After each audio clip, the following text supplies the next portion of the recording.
Assalamualaikum warahmatullahi wabarakatuh. Salam sejahtera buat kita semua. Tetap jaga diri dan ikuti protokol kesehatan.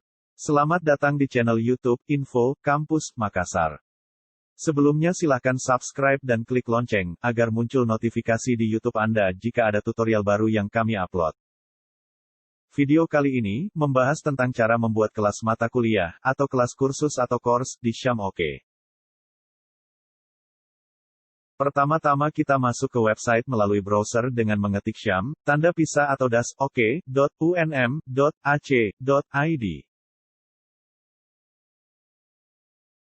Selanjutnya kita menuju ke bagian login atau register, yang berada di sisi sebelah kanan dari website.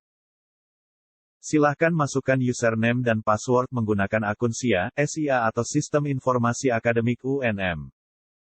Centang remember username jika ingin menyimpan atau mengingat secara otomatis data login Anda. Klik login. Tampilan awal Syam Oke, seperti ini. Bahasa default, menggunakan bahasa Inggris. Jadi bagi yang ingin mengubah tampilan ke bahasa Indonesia, silahkan menuju ke bagian pilihan bahasa, yang berada di sebelah atas.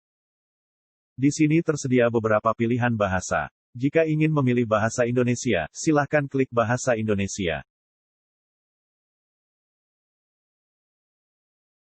Selanjutnya, kita menuju menu fakultas yang berada di bagian atas. Buka dan cari fakultas tempat Anda mengajar. Klik nama fakultas, misalnya di sini saya klik Fakultas Seni dan Desain. Tampilan halaman fakultas seperti ini. Di sini terlihat nama prodi yang ada di Fakultas Seni dan Desain. Silahkan klik dan masuk ke prodi tempat Anda mengajar. Saya klik Prodi Pendidikan Sendra Tasik, tempat saya mengajar dan ingin membuat kelas mata kuliah. Berikut tampilan halaman prodi. Silahkan scroll langsung ke bagian paling bawah, untuk mencari menu untuk membuat kelas mata kuliah. Oke, klik tambah kursus baru. Halaman inilah, yang menjadi ruang Anda untuk membuat kelas mata kuliah. Sebelum kita masuk ke penjelasan tentang pengisian data dan setting kelas mata kuliah, perlu Anda perhatikan, tanda seru dan tanda tanya dalam icon berwarna, yang ada di samping kolom. Tanda seru dengan icon warna merah mengisyaratkan bahwa kolom yang ada wajib diisi. Sedangkan tanda tanya dengan icon warna biru mengisyaratkan bahwa terdapat bantuan jika ada pertanyaan mengenai pengisian kolom yang ada. Silahkan klik icon tanda tanya tersebut. Maka akan muncul penjelasan mengenai kolom yang ada di samping icon. Namun perlu diketahui juga bahwa fitur bantuan tersebut berupa penjelasan singkat dan terkadang menggunakan bahasa yang terlalu teknis dengan terjemahan bahasa Indonesia yang sulit dipahami. Beberapa poin juga tidak diterjemahkan. Jadi sebaiknya tetap dikomparasikan dengan bahasa defaultnya, yakni bahasa Inggris. Oke, selanjutnya kita mengisi data dan setting kelas mata kuliah. Hal penting yang perlu dipahami di sini bahwa pengisian data dan setting kelas tidak semata-mata hanya memasukkan keterangan saja, melainkan perlu dipertimbangkan masalah kemudahan menemukan mata kuliah di pencarian, baik oleh mahasiswa, user tamu, maupun oleh dosen sendiri. Misalnya di sini, di bagian nama lengkap, saya menulis tahun ajaran 2020 dan semester 1. Meskipun keterangan ini tidak terkoneksi langsung dengan pencarian website, penulisan keterangan ini penting untuk mengklasifikasi dan mengidentifikasi tahun ajaran dan semester mata kuliah, agar mudah dibedakan dengan mata kuliah yang sama, di tahun ajaran atau semester yang berbeda. Terutama jika suatu saat kelas yang dibuat sudah terlalu banyak. Next, kita isi nama mata kuliah. Lalu kita tambahkan angkatan mahasiswa yang mengikuti mata kuliah. Jika mata kuliah Anda terdiri dari beberapa kelas, Anda bisa menambahkan nama kelas juga di sini. Kecuali, jika Anda membuat kelas paralel. Keterangan ini juga penting, apabila terdapat 2 atau 3 dosen yang mengajar di mata kuliah yang sama, namun di kelas yang berbeda. Misalnya saya di sini, saya mengajar mata kuliah Teknologi Informasi di kelas 1 dan 4. Dan dosen lain mengajar di kelas 2 dan 3. Maka saya berikan keterangan tentang kelas saya. Jika Anda ingin membuat kelas, satu per satu juga boleh. Misalnya di sini saya membuat kelas 4 terlebih dahulu, dan kelas 1 menyusul kemudian.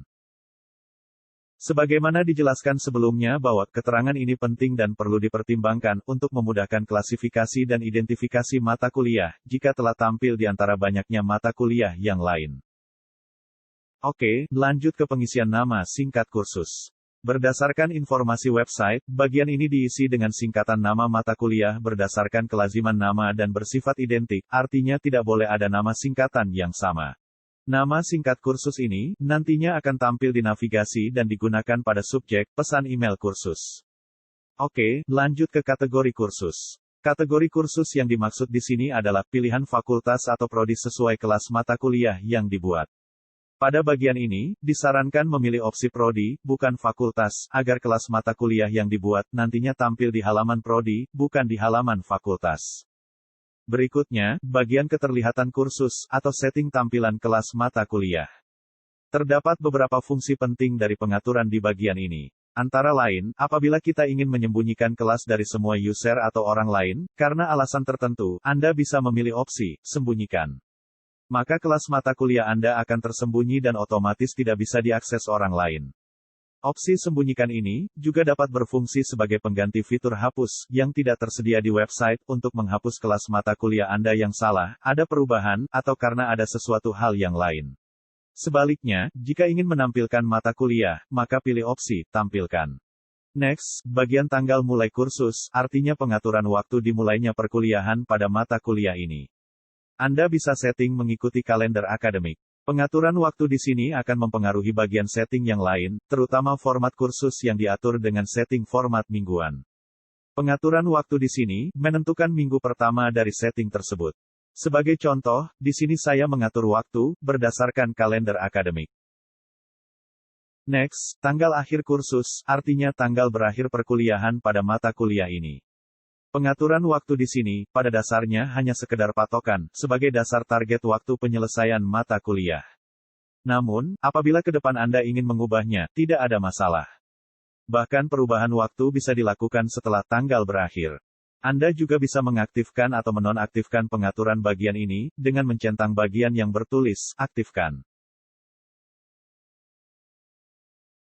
Sebagai contoh, di sini saya mengaktifkan setting dan mengatur waktu berdasarkan kalender akademik.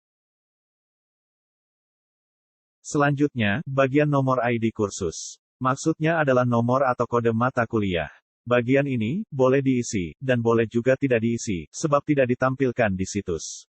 Bagian ini, hanya digunakan ketika dilakukan pencocokan dengan sistem eksternal.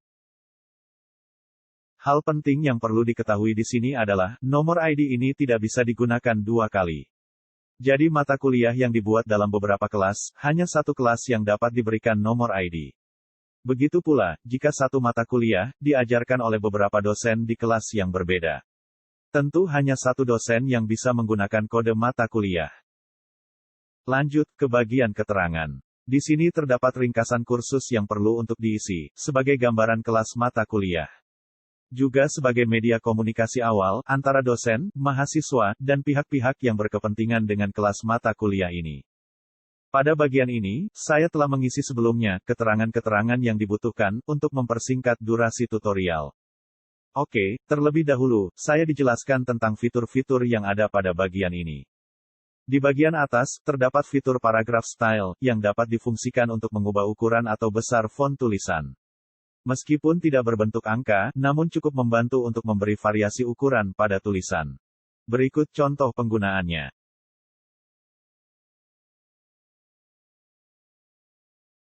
Selanjutnya, ada fitur bold untuk mempertebal tulisan, fitur italic untuk memiringkan tulisan, fitur list icon untuk membuat list icon, fitur list nomor untuk membuat list nomor, fitur indent dan outdent untuk mendorong masuk atau menarik keluar tulisan, fitur link dan unlink untuk menambah atau menghapus URL.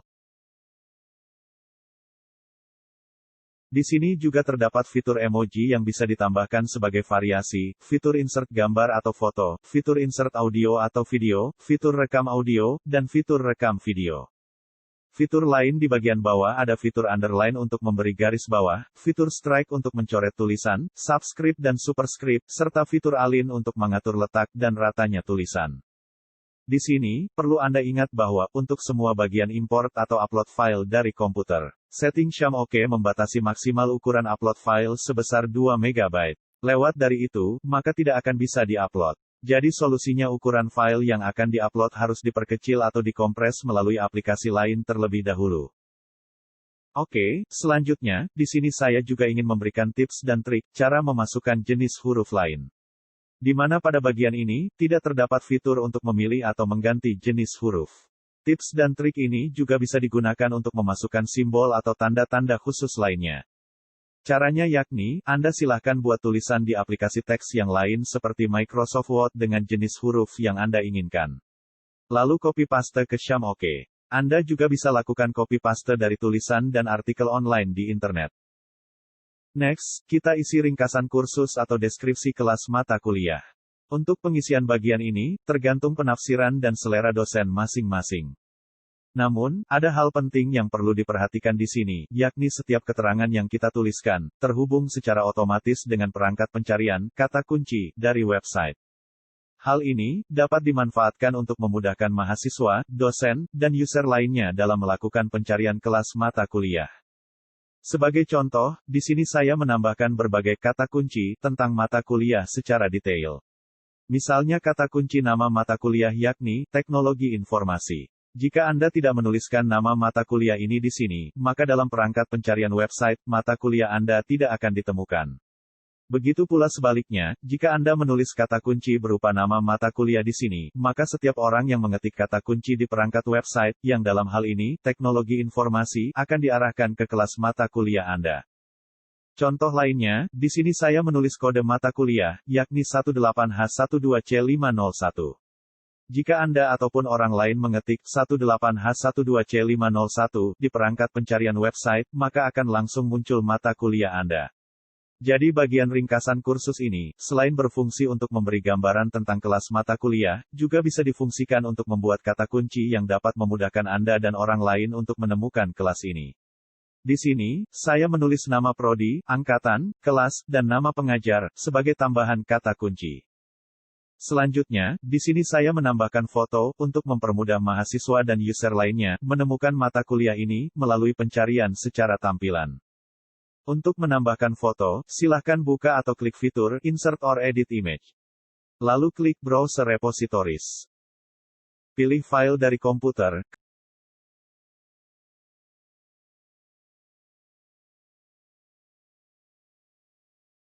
Pilih jenis lisensi, atau biarkan saja default. Kemudian klik Upload this file.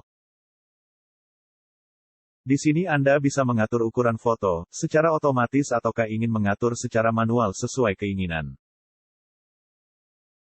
Kemudian, atur alin atau letak foto.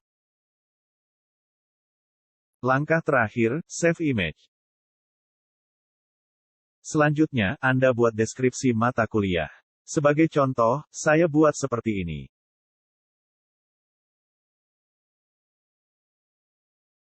Oke, next, kita ke bagian file ringkasan kursus atau ringkasan mata kuliah.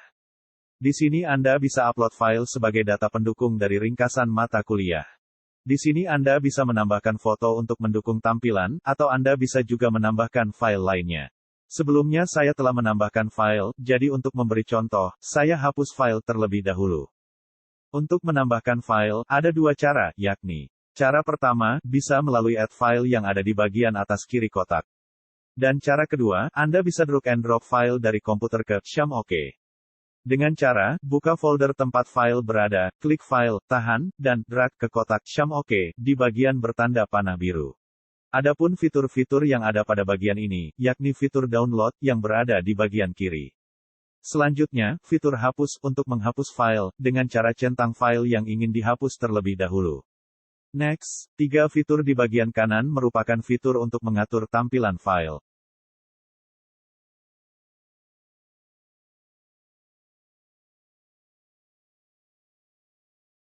Ini merupakan keterangan tentang tipe file yang diterima di bagian file ringkasan kursus. Next, kita ke bagian selanjutnya yakni, format kursus. Bagian ini merupakan salah satu bagian utama dalam mengelola kelas mata kuliah. Format kursus, menentukan tampilan dan tata letak halaman kelas mata kuliah atau kursus. Di sini, Anda bisa memilih 4 setting format perkuliahan. Format pertama yakni, Single Activity Format atau format aktivitas tunggal atau format pertemuan tunggal. Format ini digunakan, jika Anda ingin menampilkan hanya satu aktivitas atau sumber daya.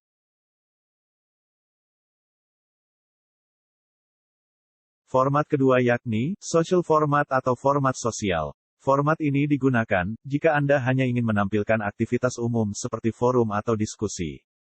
Pertemuan akan terbagi berdasarkan aktivitas diskusi. Jika diizinkan, mahasiswa dapat menambah topik diskusi baru untuk dibahas. Format sosial ini tidak dibatasi oleh satuan waktu.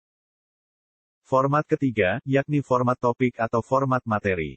Format ini digunakan jika Anda ingin membagi aktivitas perkuliahan berdasarkan topik atau materi. Jumlah topik tergantung jumlah aktivitas perkuliahan yang diinginkan oleh dosen.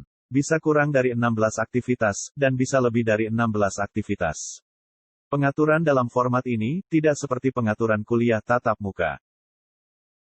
Format keempat atau format terakhir, yakni weekly format atau format mingguan. Format ini digunakan jika Anda ingin mengatur aktivitas perkuliahan dengan skema mingguan. Format ini yang paling mirip dengan format pertemuan kelas konvensional yang dijadwalkan setiap minggu. Halaman kelas mata kuliah tersusun dalam format mingguan, di mana minggu pertama dimulai berdasarkan tanggal yang diatur di bagian atas, yakni bagian tanggal mulai kursus yang telah diatur sebelumnya. Dari 4 pilihan format, yang paling umum digunakan adalah format topik dan format mingguan. Di sini saya pilih format topik. Berdasarkan tampilan, setting, dan beberapa fitur yang dimiliki, format topik lebih lengkap dari format mingguan. Apalagi format topik juga memiliki fitur untuk mengatur waktu pertemuan mingguan, bahkan bisa mengatur waktu sesuai hari yang diinginkan. Selanjutnya, kita mengatur number of sections atau jumlah pembagian topik yang diinginkan. Lalu mengatur setting tampilan, yakni bagian yang disembunyikan, dalam bentuk terlipat atau sama sekali tidak terlihat. Setting ini menentukan tampilan, bagian yang tersembunyi, kepada mahasiswa atau user tamu. Contohnya, setting tampilan untuk hari libur dalam format mingguan, ditampilkan terlipat atau benar-benar tersembunyi. Selanjutnya, tata letak kursus. Bagian ini menentukan, apakah seluruh kursus ditampilkan pada satu halaman, atau terpisah dalam beberapa halaman.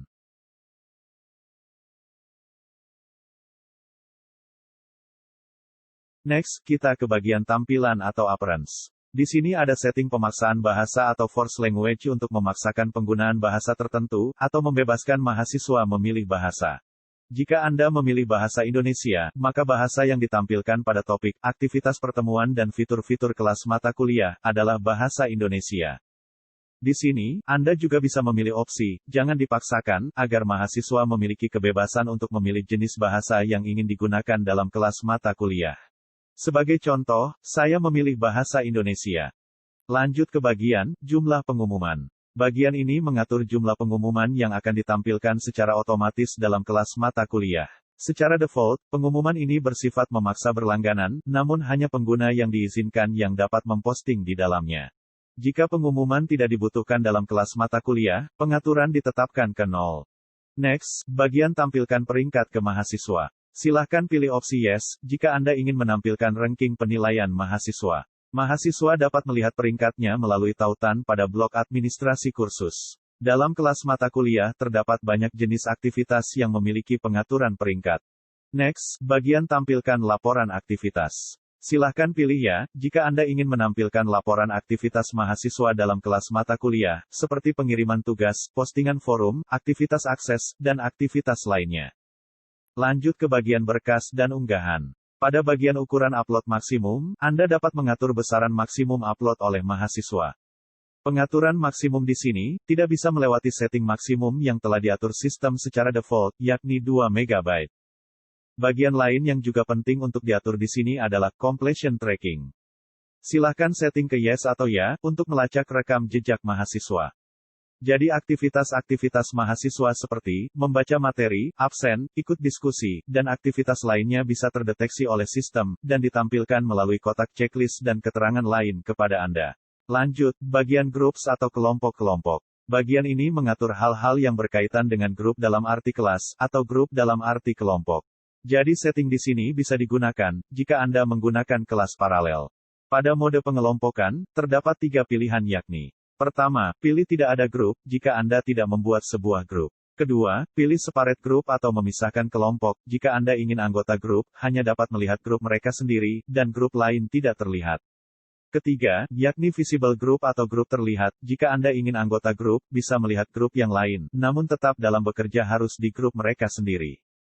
Bagian selanjutnya, terdapat mode kelompok paksa. Jika mode grup dipaksakan, maka mode grup akan diterapkan pada semua aktivitas kursus atau perkuliahan. Dan pengaturan mode grup yang ada di setiap aktivitas kursus atau perkuliahan menjadi tidak berfungsi atau terabaikan. Oke, bagian lain, terdapat default grouping. Silahkan disetting, jika Anda ingin menerapkan grup kelas standar. Jika Anda tidak membuat grup sebelumnya, maka defaultnya tertulis tidak ada atau non. Next, kita ke bagian role renaming atau penamaan ulang peran. Pengaturan pada bagian ini memungkinkan Anda untuk melakukan perubahan nama yang ditampilkan dari peran yang digunakan dalam kelas mata kuliah.